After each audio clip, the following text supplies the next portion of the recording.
I had a lot of sadness and a lot of anger in my childhood. So there were people in my community who were constantly trying to molest me. I had to be fighting against that as well. Eventually, that kind of culminated in a suicide attempt. That never worked. I think there were 3 of them. None of them never worked. For a very positive reason. The last one, I died for like a minute.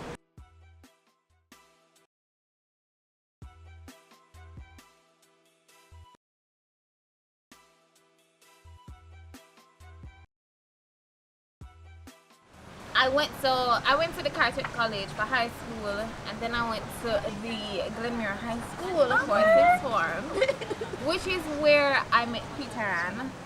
And for quite some time, Peter was like my little mentor, you know, prefect and uniform ever neat, and when you see her out of school, you know, art ever ready, ever cute. Allow me to tell Jen. Alright, Jhenelle say true. And getting to be your friend, I realized that there's so much more to the story than just what's on the cover. Share your story. So, from as far back as I can remember, I've always struggled with having painful periods and having a very heavy menstrual cycle.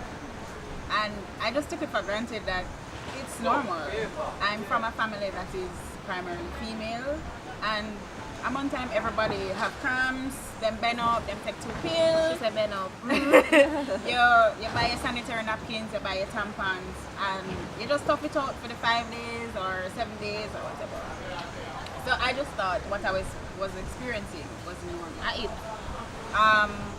I had a 14-day cycle, which means that I basically had my periods twice a month. And when I sought medical attention, they recommended birth control. So go on birth control, normalize it, you'll eventually have shorter, lighter, less painful periods. And that worked for maybe 2 years until when I got to UA. It just got progressively worse. I feel like you have something. It is a very stressful place. Yeah, it just got progressively worse. And I was like, alright, cool. Maybe my body has gotten used to these pills, so maybe I should just change the pills that I'm taking, which I did. And then that stopped working for a while, up to a point where I had to be taking 2 pills per day in order for it to stop my breakthrough. Wow. So, long and short, I was basically hemorrhaging. Yeah. Wow. And I finally decided to go to a gynecologist, and she was like, so tell me what you're experiencing. Another gynecologist, because a gynecologist would have had to put you on the pills in the first place. Right. So I went to another gynecologist, and she asked me what I was experiencing, and I was telling her, you know, I had pain with sex sometimes, my period my period was very heavy and painful, and it was a lot of clotting, and it was just uncontrollable and really frustrating for me. And she said, you know what, it could be a variety of things, so let us just do an ultrasound to see what is happening, which I did. And in the moment, did you think maybe something really is wrong? Or like many of us, you know, me alright. No, I definitely wasn't thinking that something was wrong. Right? I just thought it was normal. Until they're like, yeah, you have fibroids. And at the time when I did the first ultrasound, the largest one, or what they call the dominant one, was 12 centimeters in diameter. And I had... That's a whole ruler. Yeah. And I had seedlings, which were smaller ones. Right. What exactly are fibroids? It's a benign mass that grows on the inside of your uterus. So it can cause a variety of symptoms: painful periods, pain with sex, heavy bleeding, that sort of thing, which I was experiencing all of the symptoms. So yeah, that happened, and it was really shocking for me. So I'm like, okay. what next?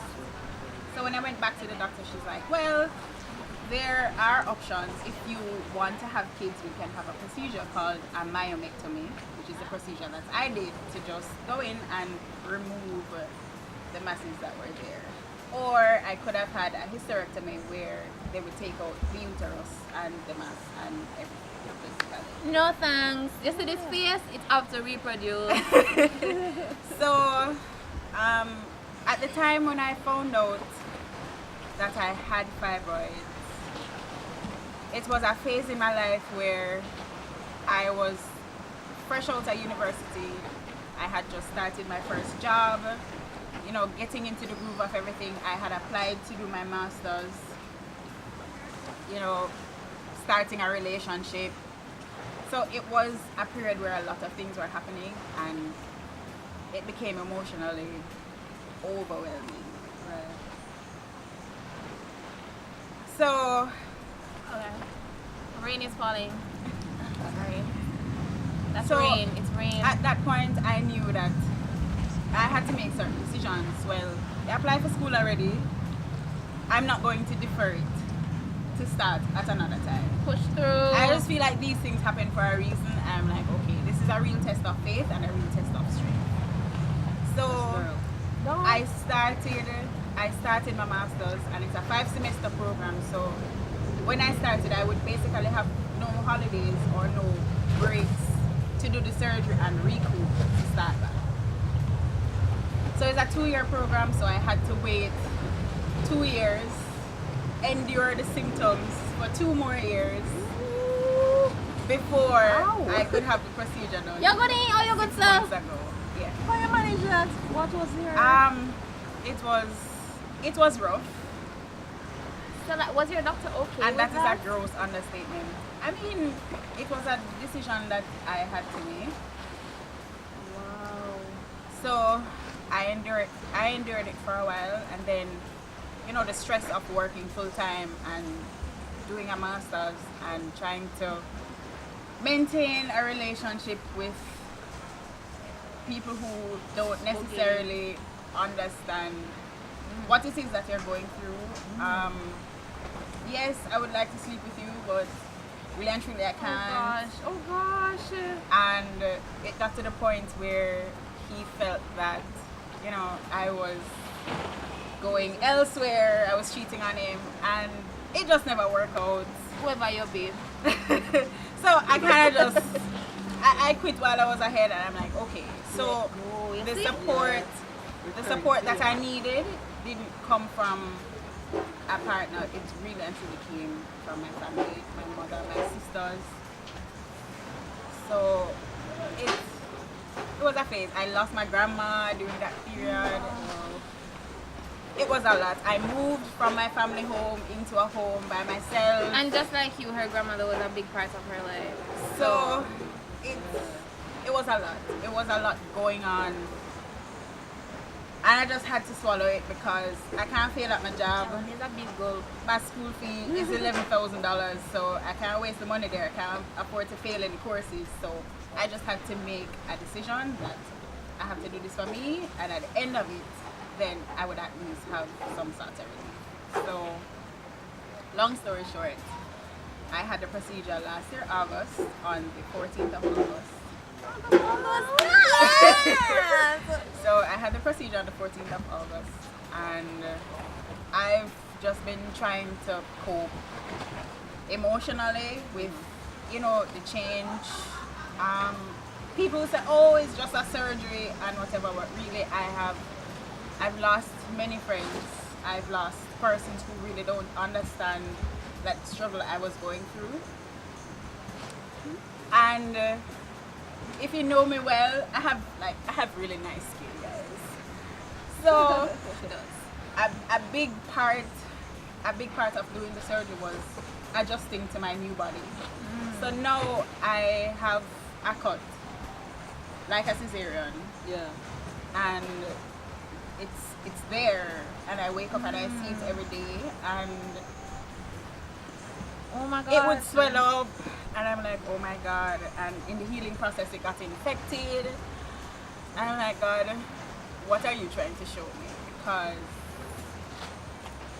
this isn't me, and like I had to adjust to accepting myself before I could reintroduce people into my space. And I feel like that is the phase where a lot of persons didn't understand the struggle that I was having, which is where I lost a lot of friends, because they're like, yo, I can come over and whatever, but the support that I needed wasn't people being in my space, like support me from afar, because everybody deals with things, Just check on you and stuff like that. So that was really tough, and believe it or not, I'm still going through healing from that. So it's been 6 months. My periods have started back. And how is that? They are virtually pain-free. Nice. Coming from bend up and having to go to the doctor for injections of pain and things, they're virtually pain-free. It literally feels like I'm holding my pee, and when I finally get some release, you know, you have that awkward cramp for like 10 minutes. That's what my cramps feel like. And the flow isn't as bad as it was Coming before. from having to leave performances because you're going dropped home down from work, hurry up, take a shower, go back, have a whole heap of black pants so that when you change your pants, people don't really realize that you really go home and bathe and change and come back. So that was hard, and I had to open up to it, to my bosses, so that they could understand that this is something that I'm really going through. I have no control over it. So maybe once a month I'm gonna have to leave work to go to the doctor to get an injection for the nausea or the pain. And yeah, like, so wanna see what I mean when I say yeah, phenomenal woman.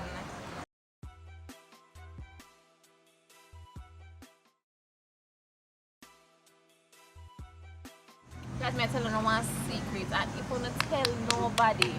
I'm having a tampon, I'm just changed. 15 minutes after, I'm going to one meeting, a very brief meeting. And you sit down though. I'm a sit down. And everything went good. I cannot express to you how embarrassed I was. I feel like what you did. Don't Yeah, like me like feel wait, myself in the stranger? position a while ago. We go back to the woman and we say, hello, this not working out, take it out. Today, take it out right now. And then me go dead.